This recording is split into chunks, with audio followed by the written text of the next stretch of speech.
Assalamualaikum warahmatullah. Ada ndak Bu yang pernah merasakan kok musibah saya ndak pernah berhenti? Satu belum beres, datang yang baru lagi. Yang baru ditata pelan-pelan, diatur rapi-rapi supaya hasilnya bagus. Ternyata dikejutkan dengan masalah yang baru. Kalau dalam bahasa Indonesia, walaupun ya tidak tepat 100% ya, sudah jatuh tertimpa tangga. Jadi seakan-akan kok urip itu gak enak terus. Pernah merasakan begitu? Pernah Banda? Ya nampaknya semua pernah ya. Nah tapi mudah-mudahan Allah jauhkan keburukan dari kita. Amin ya rabbal alamin. Begini Bu, Anda buka dalam Al-Quran, dalam surat Al-Baqarah, Allah Ta'ala telah menetapkan dunia ini tempatnya ujian. Wes, ini poin pertama. Jangan berharap di dunia tenang. Jangan berharap di dunia tanpa gangguan. Jangan berharap di dunia Anda akan istirahat dengan nyaman. Nanti panjenengan kecewa. Karena memahami hakikatnya dunia itu menjadikan kita terhadap dunia itu gak sepiro ekspektasinya tidak terlalu tinggi. Jadi apa yang Anda bayangkan tentang penilaian Anda terhadap dunia ini tidak akan terlalu muluk-muluk, sehingga Anda ngerti ketika Anda dikecewakan orang, Allah yo namanya juga di dunia. Ketika Anda dikhianati orang, Allah juga namanya dunia. Ketika Anda bisnis terus bisnisnya belum sukses, sudah ditipu sama investor, ditipu sama rekan kerja, Allah ini cuma dunia. Nah, maka memahami hakikat dunia Bu, itu menjadikan Anda tenang. Sekarang begini, ada dua kisah supaya kita faham. Selama masih di dunia mesti Bu diuji dengan sakit, diuji dengan sumpek, diuji dengan kekurangan harta, diuji dengan orang kepercayaan ternyata dia pergi meninggalkan, macam-macam. Itu namanya dunia. Contoh yang pertama, tidak ada orang yang selamat dari kematian, betul apa enggak? Dan kematian itu Bu bikin kita ini mikir yang aneh-aneh. Engkau lek aku mati, bojoku mbek sapa? Engkau lek aku mati, anakku sing mbayari sekolahe sapa? Engkau lek aku mati, ndek kuburan aku karo sapa? Dan itu normal, ndak apa-apa. Panjenengan mikir begitu, ndak apa-apa. Ya memang orang itu ketika hidup di alam dunia, dia ndak punya pengetahuan tentang alam barzakh, betul apa ndak? Nah sehingga ketika Anda ngerti bahwa orang yang di dunia pasti mati, itu bikin tenang dikit. Nah begini, orang yang salah memahami tentang kematian, dia akan salah memahami tentang kehidupan. Bener apa enggak? Belum tahu kok iya. Itu sudah selesai. Jadi orang yang salah memahami tentang kematian, dia ketika hidup akan salah faham. Kalau seseorang memahami kematian itu adalah ending, akhir dari semuanya, setelah kematian tidak ada apa-apa, setelah kematian tidak ada kehidupan setelahnya, setelah kematian tidak ada pertanggung jawaban, maka ketika hidup sakarpe dewe. Tapi orang yang memahami kematian itu adalah awal dari hidup yang abadi, yang kalau didului orang tuanya meninggal bakal ketemu sak lawase sama orang tuanya di alam berikutnya. Kalau ditinggal anaknya meninggal duluan, nanti dia mikir kalau saya meninggal bakal ketemu anak saya sak lawase. Maka ketika di dunia dia akan kerja keras bagaimana mikir, bagaimana ikhtiar agar kehidupan berikutnya sempurna. Ya laitani qaddamtu li hayati. Ini omongannya siapa? Ya laitani qaddamtu li hayati. Duhai, coba dulu waktu di dunia saya bekerja keras untuk kehidupan saya sekarang. Ini omongannya orang kafir ketika orang kafir masuk alam kubur dan dibangkitkan di hari kiamat. Akhirnya mereka sadar ternyata ini hidup yang sesungguhnya. Coba dulu waktu di dunia saya persiapkan untuk hidup yang sekarang, karena hidup yang sekarang untuk selama-lamanya. Faham? Nah sekarang Sa'ad ibnu Mu'adz. Ketika Sa'ad ibnu Mu'adz itu meninggal dunia, Rasulullah mengatakan apa? Lau naja ahadun min dhammatil qabri la naja hadzal abdus salih. Kalau ada orang yang selamat dari kematian, jadi kalau di dunia ini ada orang yang Allah takdirkan tidak wafat, maka kata Nabi Muhammad yang paling pantas ya orang ini, namanya Sa'ad ibnu Mu'adz. Namanya siapa?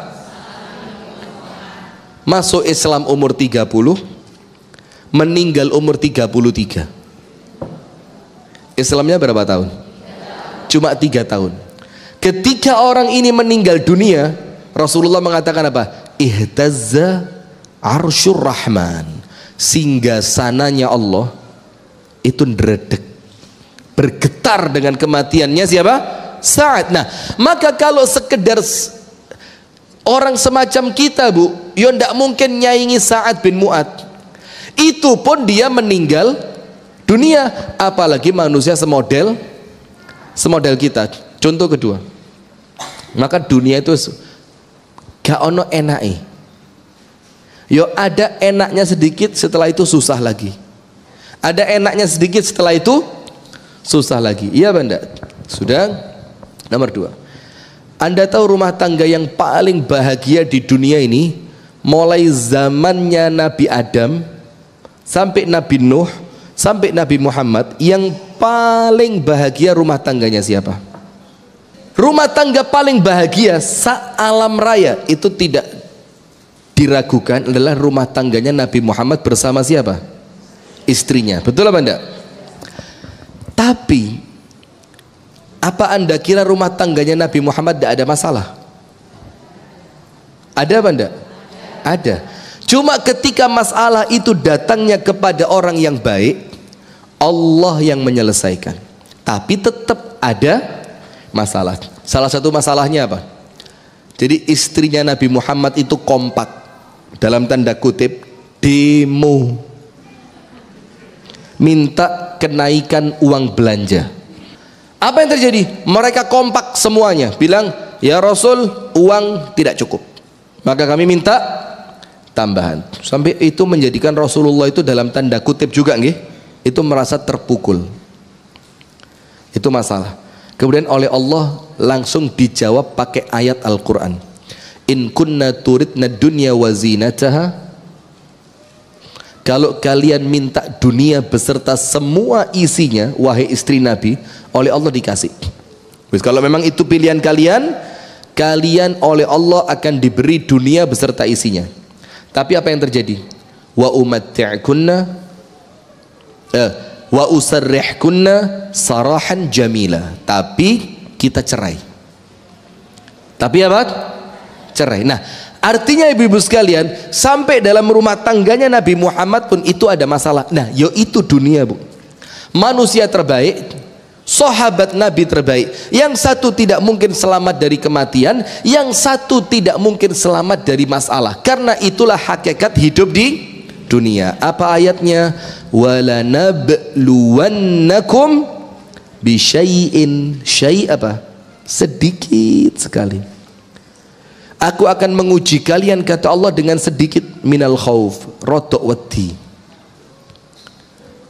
minal khaufi wal ju', rodok luwe, wa naqsin minal amwal, Allah uji dengan kekurangan harta, wal anfus, kekurangan personil, circle pertemanan, wathamarat, kekurangan bahan makanan atau buah-buahan. Tapi tidak berhenti di situ ayatnya. Apa ayatnya mengatakan? Wabasyiris sabirin. Semua ujian-ujian tadi itu ternyata berita gembira. Panjenengan bayangin, ada orang kurang duit, Allah bilang berita gembira buat dia. Bisa bayangin enggak? Gak duit, bahkan boleh jadi utangnya akeh, boleh jadi sampai diuber-uber sama wong itu apa? Dikejar-kejar sama orang, tapi Allah katakan wabasyiris sabirin, ini untuk kamu berita gembira. Syaratnya satu, kalau orangnya oleh Allah diberikan taufik untuk sabar. Diberi taufik untuk apa? Sabar. Selama dia sabar, masyi syar. Orang Arab bilang tidak ada yang buruk. Orang dikasih penyakit separah apapun, tapi orangnya sabar, ya apa? Sakit parah, sakit yang kalau sakitnya itu kambuh, mungkin dia sampai tidak bisa merasakan napas itu kayak angel. Tapi orangnya sabar, baik atau buruk buat dia? Baik, karena penyakitnya menghapus dosa, penyakitnya meninggikan derajat, dan sabarnya dapat pahala tersendiri.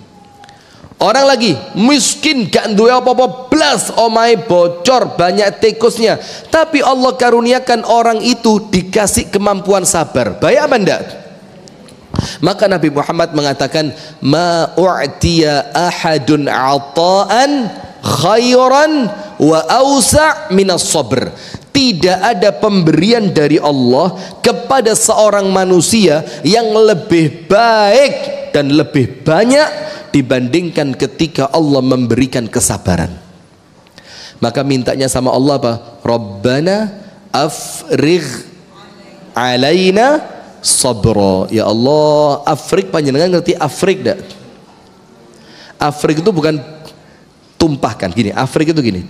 Ya memang tidak ada ceret, tidak ada gelas, tidak ada apa. Yes, contohnya ini aja. Tapi ya ceramai pas materi sabar. Gini Bu, ini katakan gelas. Ini apa? Lah, tidak bisa melihat. Apa ini?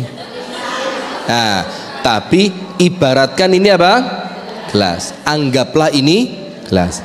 Ini teko berisi jin. Langsung digosok, cus keluar. Saya beri 3 permintaan. Wah, sudah. Ini isinya teko berisi teh. Afrigh itu memindahkan isi teko ini, dituang sampai habis ke wadah yang lain. Jadi mengkosongkan satu wadah untuk memenuhi wadah yang itu namanya afrigh, mengosongkan isi dipindah ke tempat yang lain.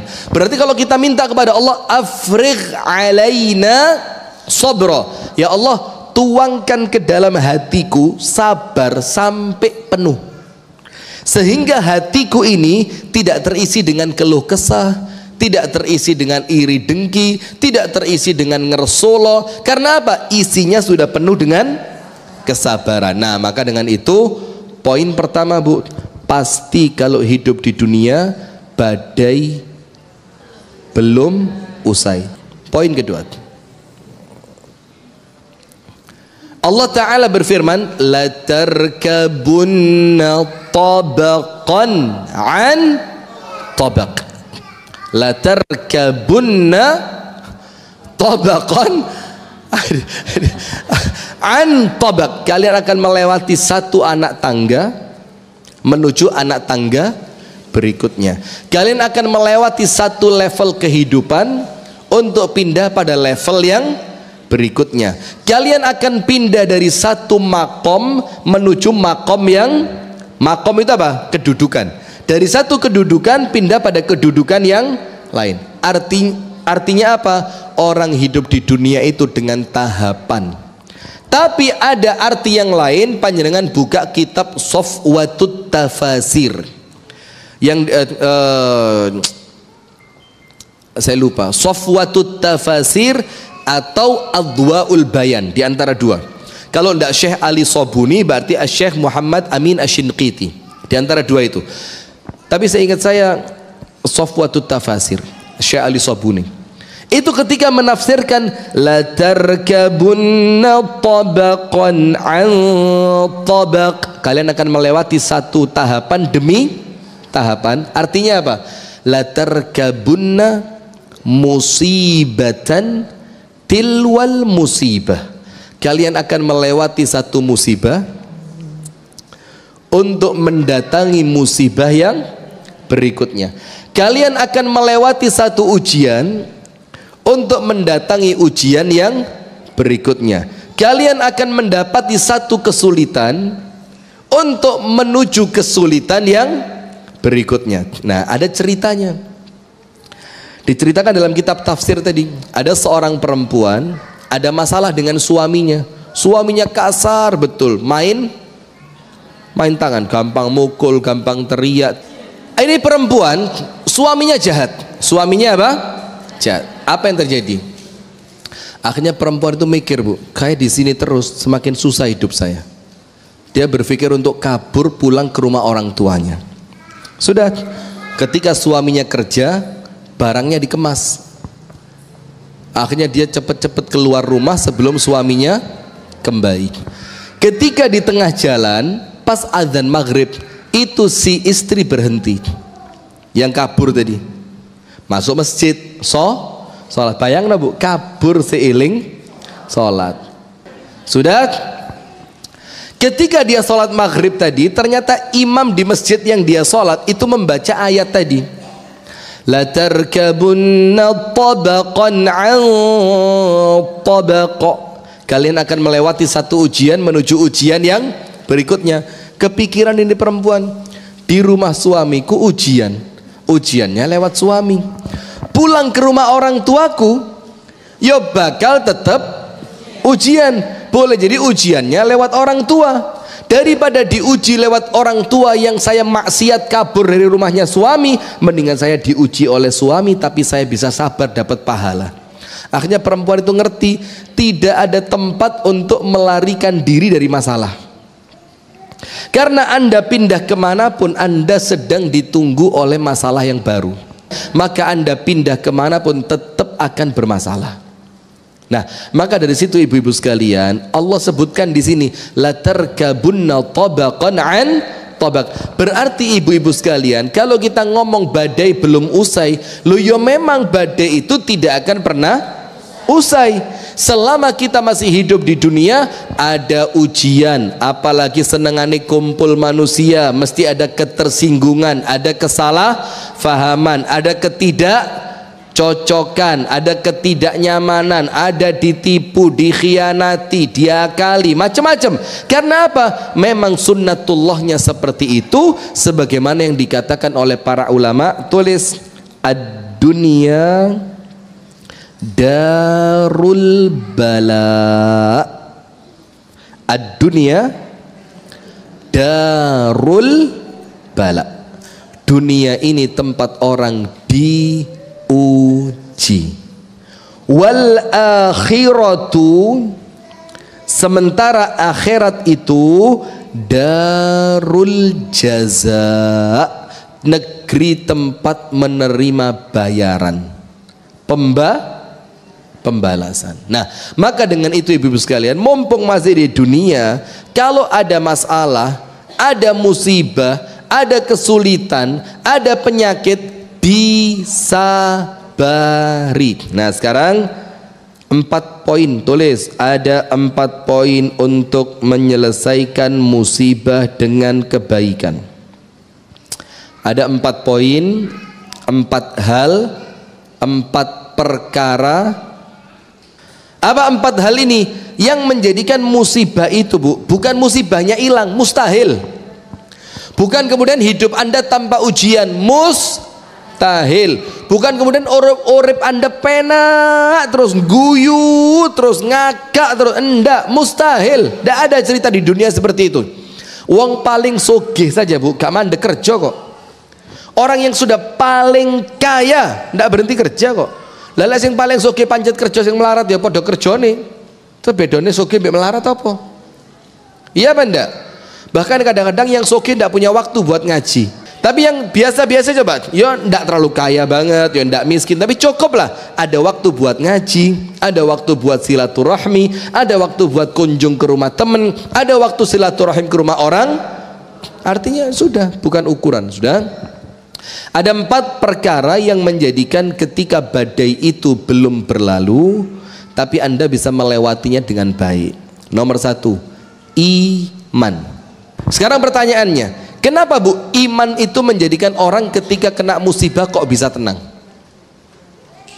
Ada banyak perkara. Nomor 1, orang itu kalau iman Bu, salah satu iman yang paling baik untuk menghadapi masalah itu rukun iman yang paling terakhir. Apa? Iman kepada Allah, malaikat, kitab, rasul, hari akhir, takdir. Betul apa enggak? Mengimani takdir itu apa Bu? Kita mengimani bahwa sebelum kita dilahirkan ke dunia ini, catatan takdir kita sudah tertulis dan tidak mungkin berubah. Faham? Jadi nanti si fulan bakal nikah dengan siapa, rumah tangganya bakal baik atau Allah takdirkan cerai, punya anak atau tidak, kalau punya anaknya berapa, kalau berapa laki atau perempuan, nanti anaknya berbakti atau durhaka, semuanya akhir kehidupannya seperti apa, diawali sakit atau kecelakaan atau bunuh diri atau macam-macam, semuanya sudah tercatat. Maka ndak boleh nguasni lho kayak ngono Mbak, ya mesti Mbak yo wong gak tahu ngaji, enek masalah langsung buyar. Coba ndak boleh. Kenapa? Karena semuanya tidak terlepas dari ketetapan takdirnya siapa? Allah. Ndak boleh lho Mbak loro koyo ngono Mbak, ya Allah mesti biene elek. Ndak perlu, karena semua sudah menjadi ketetapannya siapa? Allah. Yang saya, ibu-ibu dan pemirsa Sayap Dakwah TV, kita semua tidak punya pilihan. Milih itu Bu sebelum terjadi. Betul apa enggak? Ketika sebelum terjadi ada 2 jalan, jalan kebaikan dan jalan keburukan. Nah, walaupun pada akhirnya pilihan kita itu juga takdir dari siapa? Allah. Nah, tapi dengan memahami takdir dengan konsep yang benar, ketika ada masalah panjenengan tenang. Oh, memang Allah mentakdirkan saya seperti ini. Kalau takdirnya baik, PR-nya syukur. Kalau takdirnya kurang menyenangkan, PR-nya apa? Sabar. Wong urip mek loro iki tok, antara sayap syukur atau sayap sabar. Ketika salah satu di antara kedua sayap ini patah, dia tidak bisa terbang. Bagaimana biar terbangnya bisa tinggi, jauh dan lama? Kedua sayapnya harus sempurna, syukurnya bagus, sabarnya juga bagus. Nah, yang kedua, kenapa keimanan ini menjadikan orang itu ketika kena musibah itu menjadikan dia insya Allah musibahnya walaupun berat semakin ringan dia rasakan. Nomor 2, karena dia meyakini Allah itu maha adil, dia meyakini Allah itu maha baik, dia meyakini Allah itu maha penyayang, dia meyakini Allah itu maha bijaksana. Ketika Anda meyakini dengan keimanan Anda bahwa Allah memiliki semua sifat kebaikan, maka ketika ada musibah Anda ngerti musibah ini datang dari Allah yang maha penyayang, bukan dari musuh yang ingin menghancurkan. Faham? Jadi kalau kena musibah Bu, ngerti yo, ini musibah dari Allah yang maha penyayang. Berarti ketika Allah mendatangkan musibah ini bukan untuk menghancurkan saya, tapi untuk apa? Wujud kasih sayangnya siapa? Allah. Karena kalau kita kena musibah, biasanya hubungan dengan Allah bagaimana? Intens, mesra. Ada apa? DP itu apa? DP. Sholat tahajudnya ndak putus, puasa sunnahnya istiqomah, bahkan ditambahi baca Nah, maka apapun yang terjadi, yang penting menjadikan panjenengan semakin dekat dengan Allah, maka tidak masalah. Wes, mau dekat dengan Allah lewat musibah, atau dekat dengan Allah lewat nikmat, atau lewat ilmu, atau lewat apapun, sing penting endingnya bikin saya dekat kepada Allah. Maka la ubali, tidak peduli ya Allah. Sampai Umar bin Al-Khattab mengatakan apa? Saya tidak pernah mikir bakal dikasih takdir baik atau dikasih takdir buruk. Gak tak pikir wong kudu tugasku. Karena salah satu yang bikin hidup itu berat apa? Panjenengan mikir yang bukan tugas panjenengan. Akhirnya apa? Kabotan.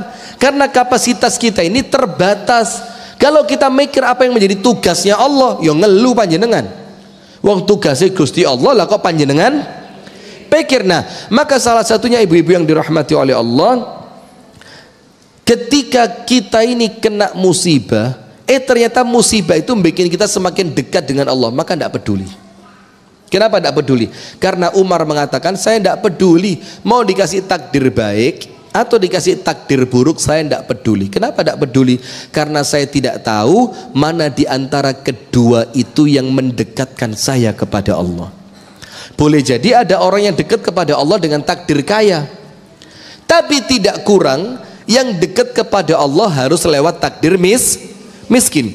Ada orang yang dekat dengan Allah lewat takdir sehat, tapi ada orang yang ketika dikasih sehat lalai, maka Allah kepingin dia dekat dikasih takdir sakit. Ada orang yang ditakdirkan rumah tangganya baik, dia dekat kepada Allah, tapi ada juga yang rumah tangganya baik, dia lalai dari Allah. Maka supaya dia dekat kepada Allah, bagaimana? Rumah tangganya dibikin sedikit ada roto ono ombak ini di pior. Ketika mulai ada ombak, cek, selama ini saya lupa kepada Allah. Nah, maka nomor satu, iman. Kalau imannya kokoh, musibah itu insya Allah terasa lebih ringan. Nomor satu, karena apa? Karena dia yakin takdir sudah ditetapkan oleh Allah. Nomor dua, dia ngerti bahwa takdir ini datangnya dari Allah yang penyayang, bukan dari musuh yang ingin menghancurkan. Nomor tiga, masih tentang iman. Orang itu kalau kena musibah, Bu, akan ringan dengan iman. Kenapa? Dia yakin dengan keimanannya hidup bukan cuma sementara dunia itu sementara itu selamanya. Kalau dunianya sementara, berarti musibahnya selamanya. Ayo jawab. Kalau dunia saja sementara, terus musibahnya kira-kira bagaimana? Ya lebih sementara dibanding dunia. Masa Anda hidup 80 tahun masalah terus? Kan tidak. Anda hidup 50 tahun masalah? Kan tidak. Iya benda. Nah, maka memahami bahwa dunia ini sementara, akhiratlah yang selamanya. Dan memahami itu lewat apa? Lewat iman. Kalau imannya ngerti, oh, tidak apa-apa, ada masalah. Wong cuma dunia. Sebentar lagi kalau saya meninggal, saya pindah ke akhirat. Sementara saya ketika diuji sama Allah, saya lulus dengan kesabaran saya di surga. Nanti di alam kubur tinggal istirahat. Maka dikatakan oleh Nabi Muhammad sallallahu alaihi wasallam, al-abdul mu'min idza mata al-abdul mu'min istaraha min dhiqid dunya ila min istaraha min ta'abid dunya wa nasabiha ila rahmatillah. Seorang yang beriman itu kalau meninggal dunia istirahat dari kelelahan dunia. Berarti mati itu artinya apa? Istirahat dari apa? Lelahnya dunia menuju rahmat dari Allah. Sip, itu tiga hal.